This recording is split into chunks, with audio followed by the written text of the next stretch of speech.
Okay. Thank you so much. It is such a joy to be here, and I've seen Gil put this on hundreds and hundreds of times, but it's my first time wearing it, so thank you for bearing with me. And I'm Kim Gross-Moore, and a member here at IMC, and so I'm very happy to be back here with you, and my colleagues here from GRIP will introduce themselves in a minute.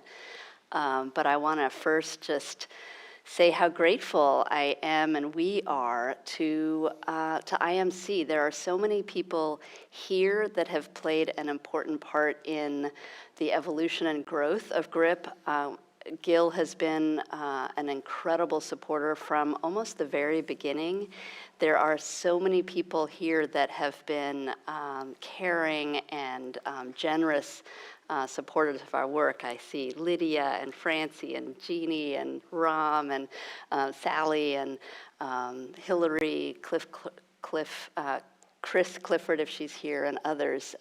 So Yosh and John. I mean, there are just so many folks here that have helped GRIP become what it is today. So I really want to thank you for having us back. It's been a couple years since the last time we were here, and we're very grateful. So I'm going to share a little bit. We have some new impact data that I'm very excited about, so I want to share that and a little bit of what we're going to do today, and then my colleagues will each introduce themselves, tell why, who they are and why they're involved with GRIP, and then we're going to do the theme of the presentation or the talk today really is about what does it mean to be a peacemaker, what does it take to make peace in a violent world, and then we'll have some Q&A, hopefully, so that folks can ask their questions. So I was thrilled that we had a national organization called the Prison Policy Initiative last year, actually crunched our numbers with California state numbers. So we're really proud of our recidivism rate number. And recidivism is kind of like a low bar for us because it's kind of like, great, you got out and you didn't commit another crime, you didn't, you didn't have a parole violation, you didn't end up back in prison. We have a much higher standard for our graduates to really be able to be safe and contributing members of their communities, and also that we're really looking at how to change the system of prison so that people can be rehabilitated more quickly, get the support they need to come home sooner. So Prison Policy Initiative crunched our numbers, and they found that on average a GRIP graduate avoids 5.5 years of incarceration compared to a typical state lifer, which means that 869 graduates who've come home, that is avoiding 4,517 years of incarceration. And if you're interested in numbers and, taxpayer dollars, that, adds up to something like $700 million or a gazillion dollars, basically, is being saved. So we're working on multiple levels to support individuals, change the culture on the yard of prisons, and have people come home as contributing peacemakers in their communities. We also do, as part of, we're a restorative justice program, so we also really look at part of what we're doing is supporting people who have committed serious harm to be able to really understand what happened to them, how they got on the path to prison, and then how to take really full and complete responsibility, accountability for the harm they've caused, so that they can re-engage with their family members, with perhaps the survivors of the harm they caused, or if that's not possible, to really be able to be of service to others who have suffered violence and crime. And so we support a network of about 30 survivors of crime who are part of GRIP and who go back in or go into the prisons to have intensive healing dialogues with our students inside. And so you'll hear a little bit about that today as well. So with that, I'm going to invite my colleague Fatin, and we have a handheld mic over there, Robin, if you want to and I'll help you turn that on. I'm going to turn myself off. There you go. Is that working? Yep. Testing, testing. Can you hear me? Pretty good? All right, cool. Good morning, everybody. My name is Fateen Jackson Sr., and I am the training manager as well as the lead and senior facilitator for the GRIP Training Institute. I have been with this program for quite a while. I currently go inside and facilitate the GRIP program in various institutions, as well as provide trainings for everyone that looking to become a facilitator in the program. Yes, I have been a student, and I am formerly incarcerated. So when I went through GRIP well over 12 years ago now, it was a remarkable experience for me, you know, coming from my background, inner city of Long Beach, California. Um, you know, I just had a really rough background and upbringing.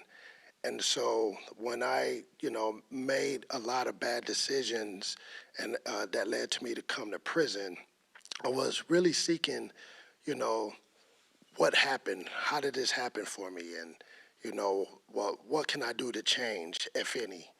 And I ran into GRIP some years later through Jav Verdun, who was my facilitator at the time, really helped me understand my history and how I end up making these bad choices. And from that, I had, you know, it had really changed my life where I wanted to be part of it even further. So I became a facilitator. I was trained by this young man sitting to my right, Mr. Robert Guillen. He was one of my original trainers as well as mentors. And so I have been with GRIP ever since.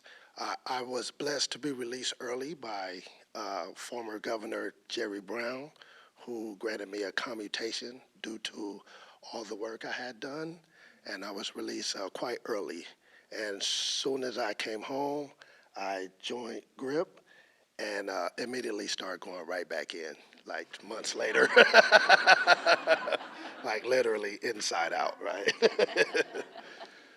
Which was really a blessing, an honor, a privilege to be able to get back in that fashion, in that way, and to help promote public safety. You know, this work is really about that in the sense of where we want to all want to feel safe in our environments, in our communities, in society in general, right? So we help folks understand uh, what violence is, how it happens, and our own histories that perpetuates it, and then help them become peacemakers where violence is totally off the table and communication is our weapon of choice, right? And so we just recently had a graduation at my the institution that I facilitate, which is CMF, California Medical Facility in Vacaville. Remarkable event. All our students were in cap and gown. Um, their family members were there to witness this achievement for them. They got an opportunity to get up and speak about their achievement, and their family members got a chance to get up and speak about what they noticed, their change since they had completed the program. And it was just such a wonderful event. There's a lot of tears in the room. And so that's one of the reasons why I do this work, because I can see the healing in real time, you know. And when it comes to mindfulness, which mindfulness is one of our important elements of GRIP, you know, it really helps folks learn how to be present and withstand the storm of unpleasant emotions, you know, and be able to get to a place of clarity, even though things seem so unsure, and make skillful decisions that will, you know, help them, you know, resolve issues, conflicts, and confrontations in a peaceful way. So I am so honored and grateful to be part of this program and to just be part of this healing work in general. And I'm happy to be here to see all your beautiful smiling faces in here. So thank you so much for having me, and I'm open to any questions when we get to that point. Cool. Yes. I think we're Robin.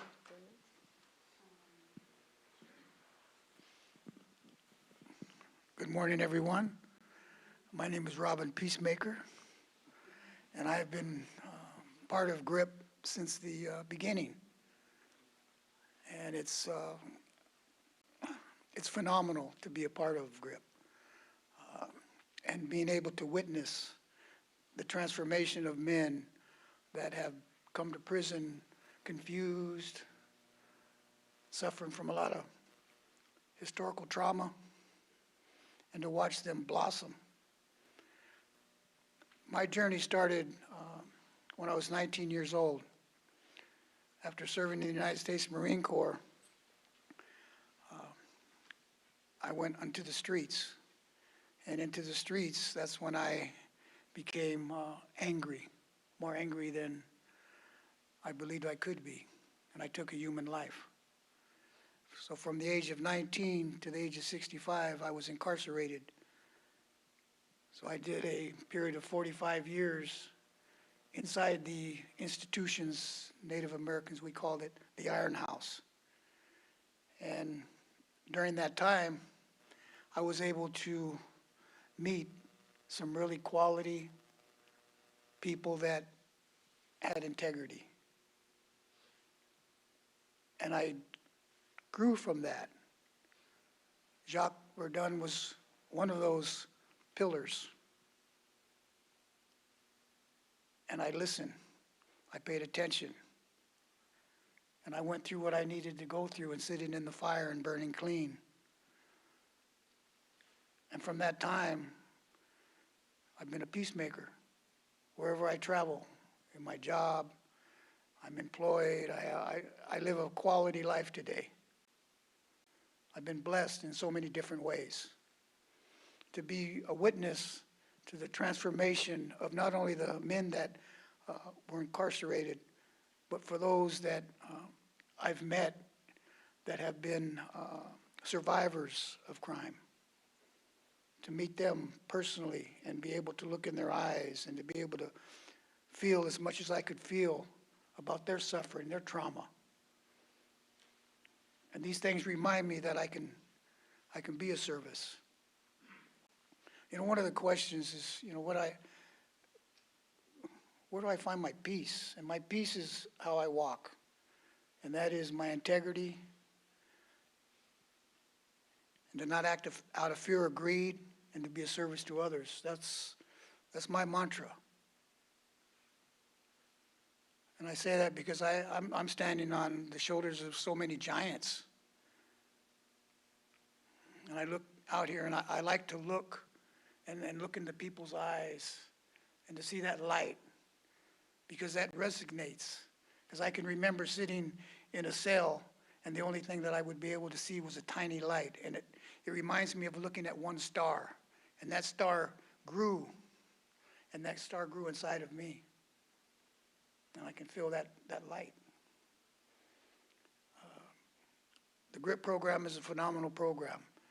I mean, you could go by evidence-based scientific information, and we have definitely not only set the bar, but we continue to strive to set that bar just a little bit higher on being able to free people before they get out of prison and to come out here and be peacemakers. So with that, may I share it with Ann? There you go, Ann. Thank you.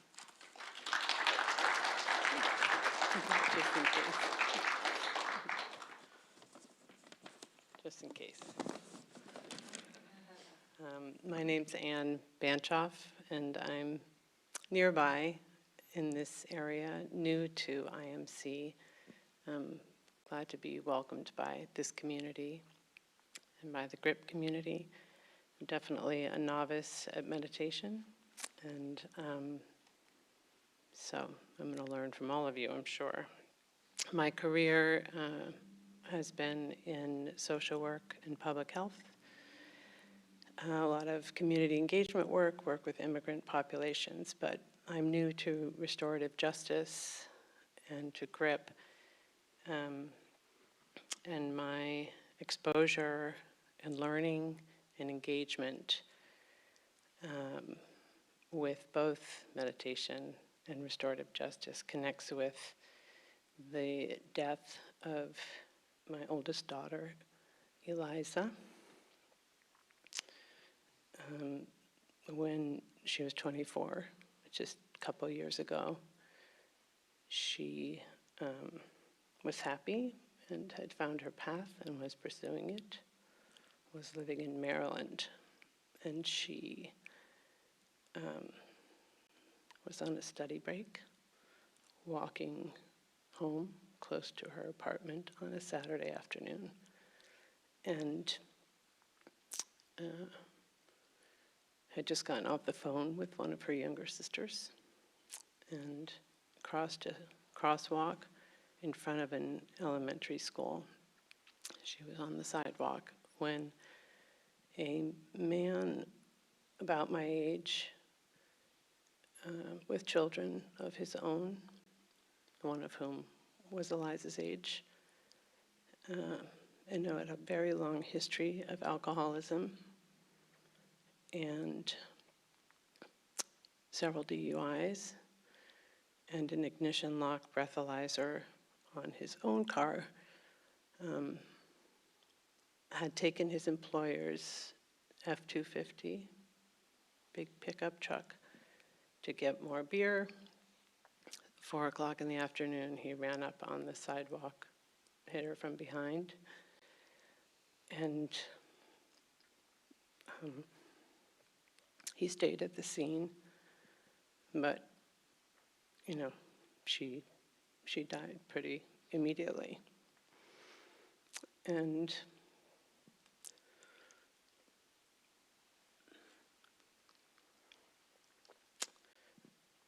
of course, it's devastating every day for all of us, for everyone who loved her. And we will never heal from the loss.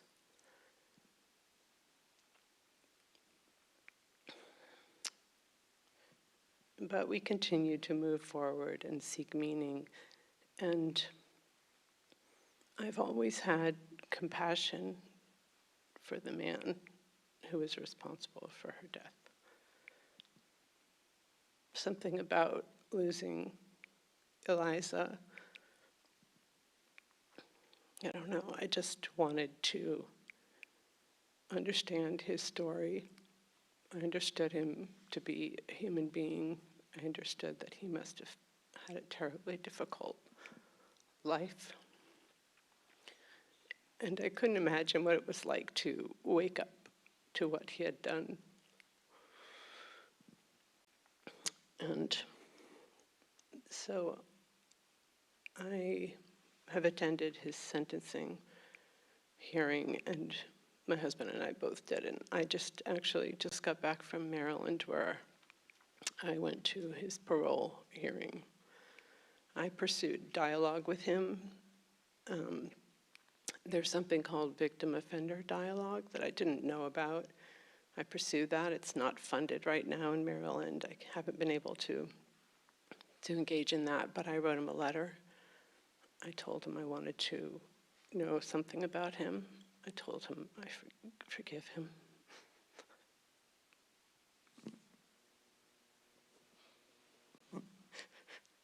And he wrote back.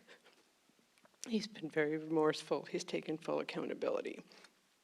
Anyway, I learned about victim-offender dialogue and about restorative justice, and I read a lot about it. And because I live here, I looked at what was being done in this community and came across GRIP. And it was incredible to start learning about GRIP and men like Fatine and Robin, and to talk with Kim about her path and her work.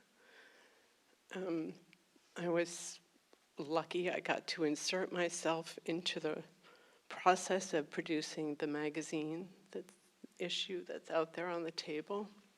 It's full of testimonials and stories of students and graduates and other survivors of trauma and crime. And working on that magazine really opened my eyes to this whole world. It was wonderful. I got to attend a GRIP event and meet many of the GRIP colleagues. And I also, at the end of October, went with Kim to a group. She was a GRIP tribe that she's facilitating in Salinas, the correctional training facility. And I went into a circle of about 35 men who had collectively spent more than 800 years in prison. And I told them about Eliza, about myself, and about what happened. And I asked them for advice before going to the parole commission, because I believe in the restorative justice principles, but it's also really difficult in the personal context to figure out how to apply them in the criminal justice system that feels so broken a lot of the time. So those men who were just as brave and incredible and human and full of spirit as the two men next to me gave me incredible support and advice and sat with me in silence, and some of them wrote to me afterwards, and that really carried me through the last week. So there's a lot more that I could say, but I'll stop there for now and say thank you to all of you, to Robin, Fatine, and Kim.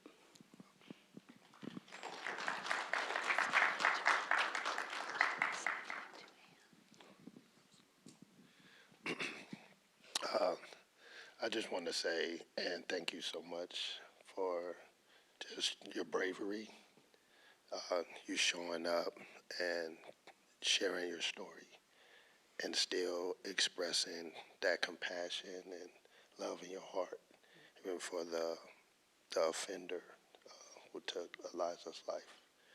So thank you for being here with us and sharing your story with us.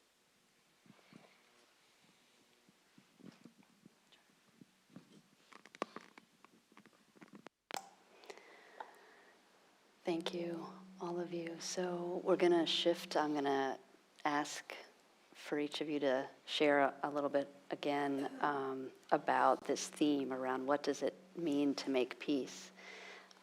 One thing I also want to just lift up is that we're also serving women now.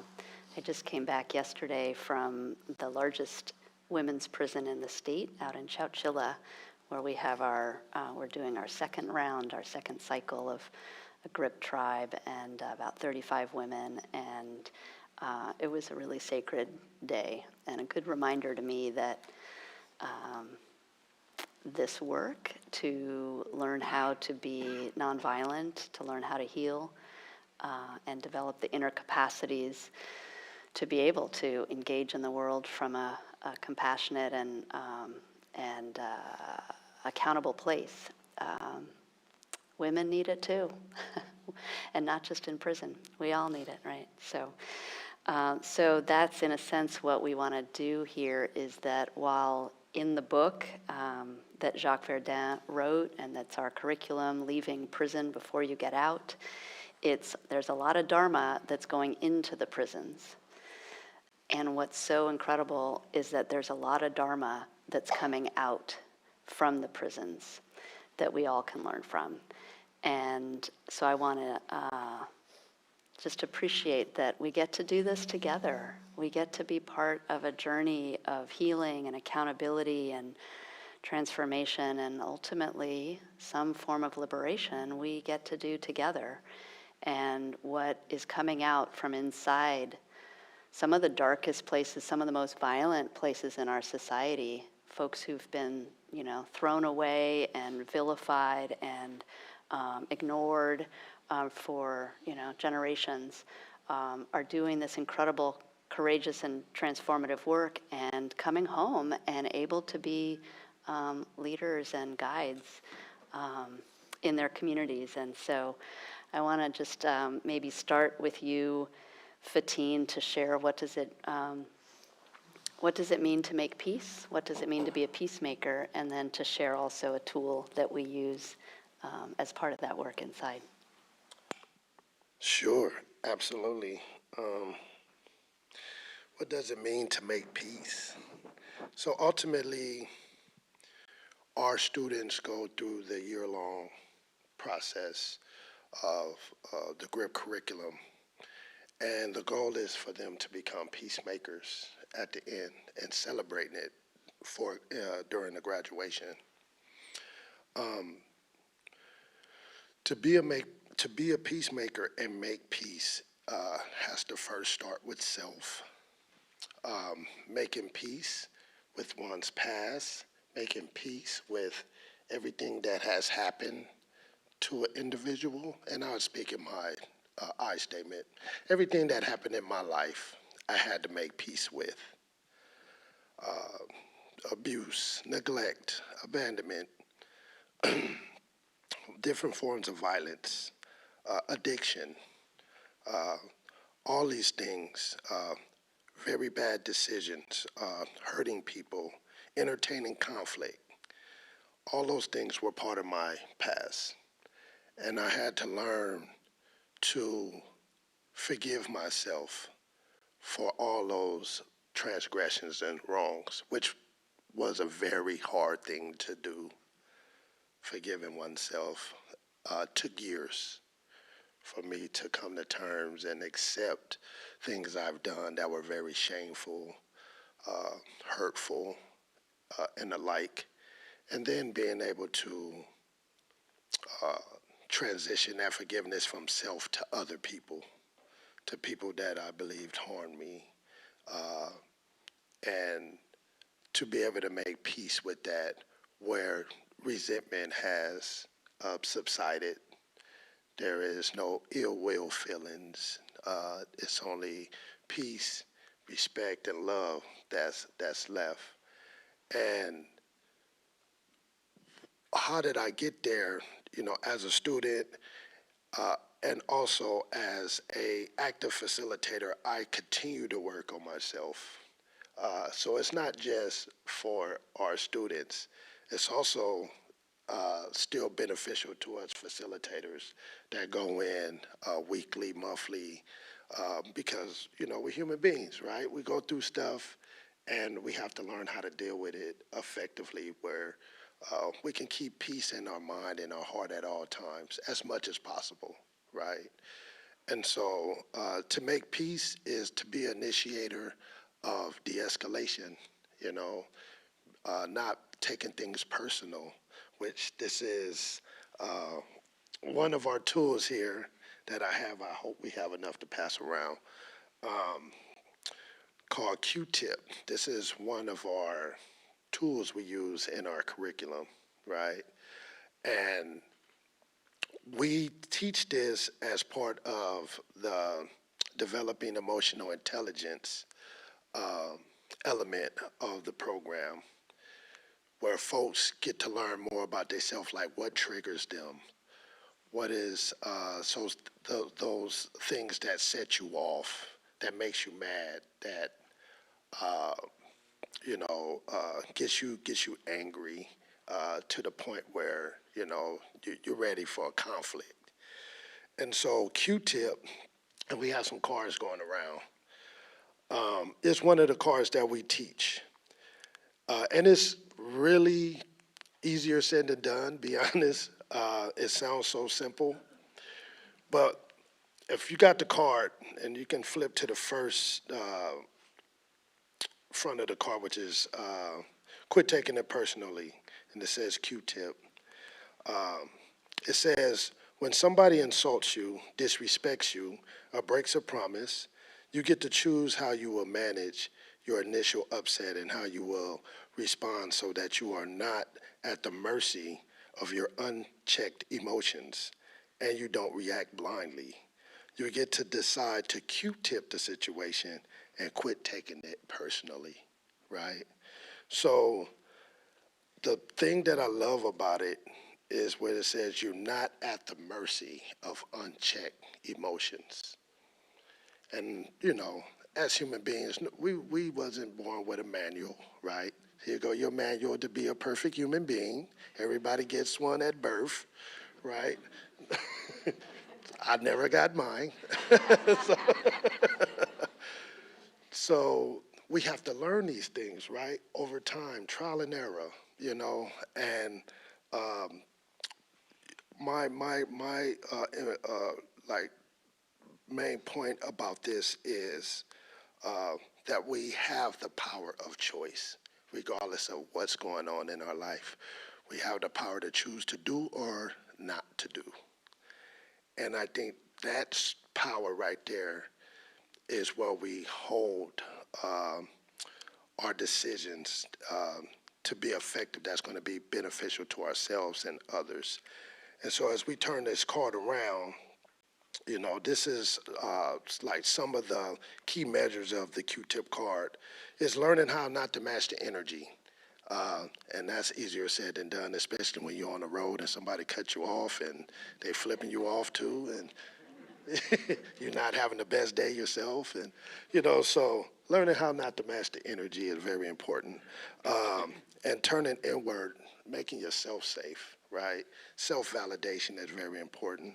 Learning how to breathe, and this is where the mindfulness come in at for us, right? Especially our students are not very experienced in mindfulness. Most of us are novices, but we teach them that, you know, the breath scientifically helps a lot of oxygen into the body, into the bloodstream, into the brain, which helps clarity of space.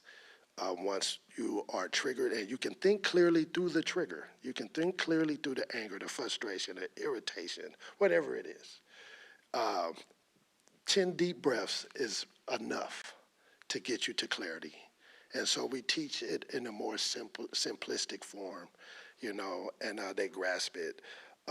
So the Q-tip card, I ain't gonna cover every single last one of them, but the main thing is also is unplugging from the script that blames the other person. A lot of us,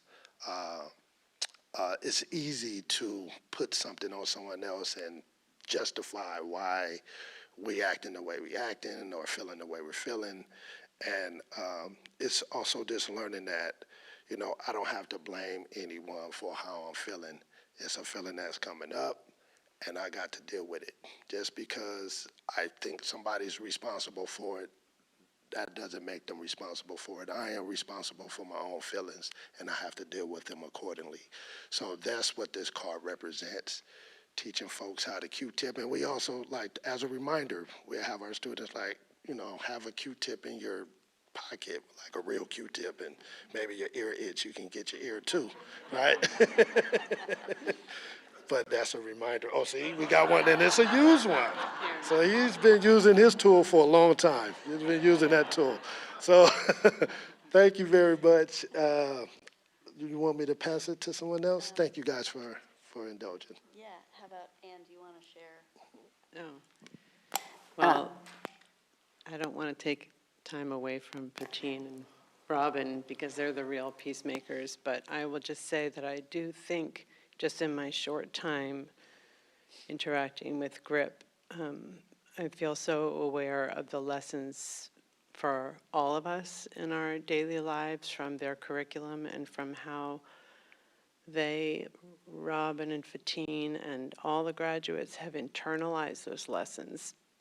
You know, you read about their stories and you can see the ways they're making peace, whether they're still inside or out in the community.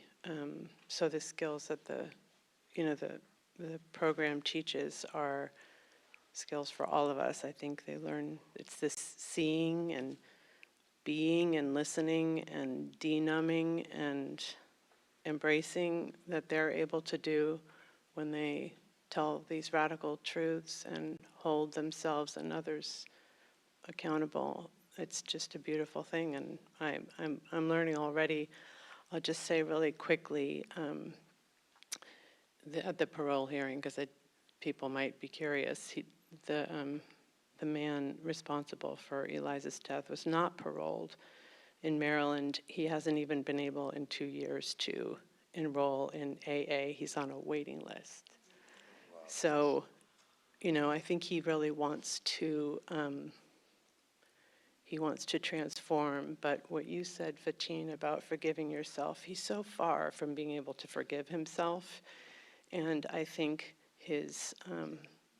what I was able to say, thanks to my GRIP interaction and my learning from the GRIP facilitators, I was really able to say, I want for you to be transformed and healed, and I want for you to be able to forgive yourself and move forward with your life and be back with your family and back in your community.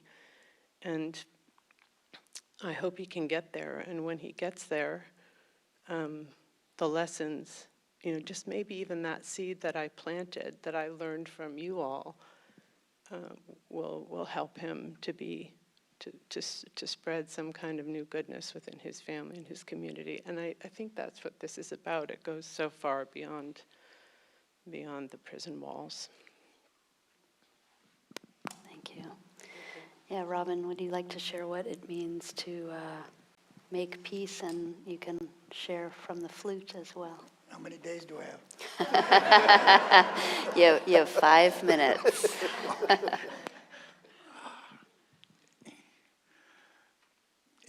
My journey started some time ago, and I've been on this path for a while.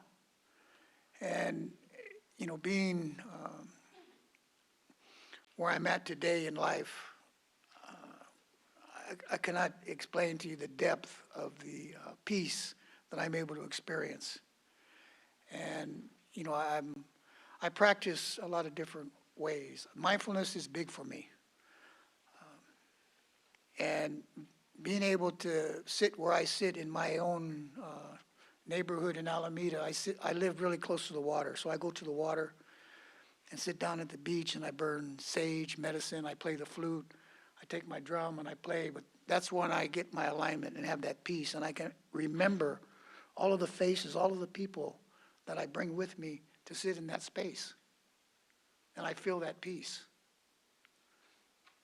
And had it not been for the teachings of Jacques Verdun and so many others, I would not be able to sit where I sit and do the work that I am able to do.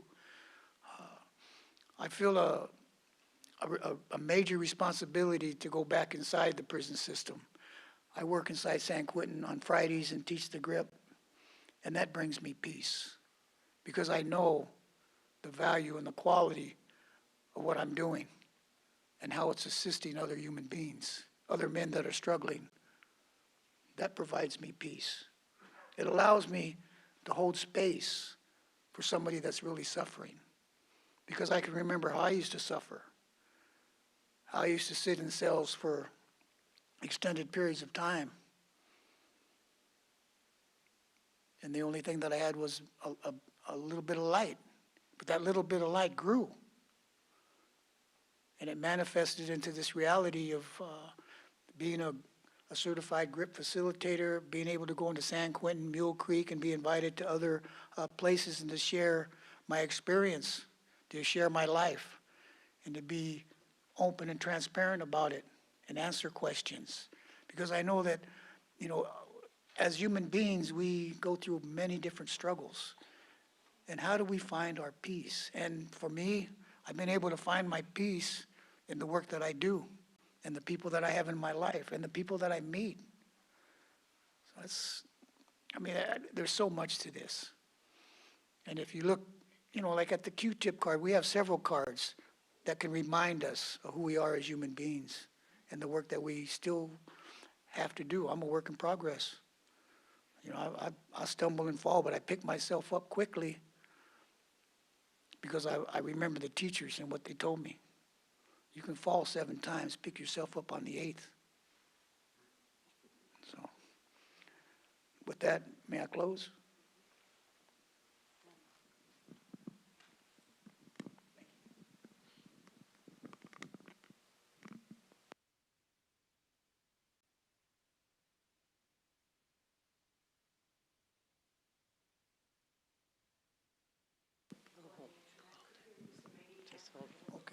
All right, Ann's going to hold the mic, and Robin is going to play.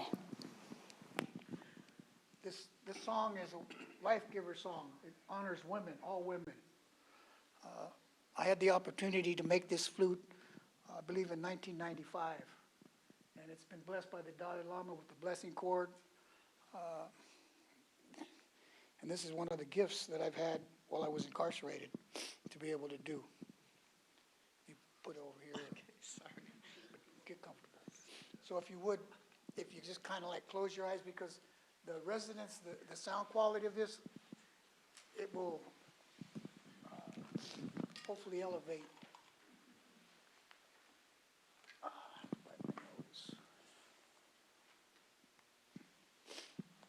You know, I've been able to travel up and down the coast and go to different native ceremonies, and I take this flute with me and go in the lodges and I play. So, for all women, life givers.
Thank you.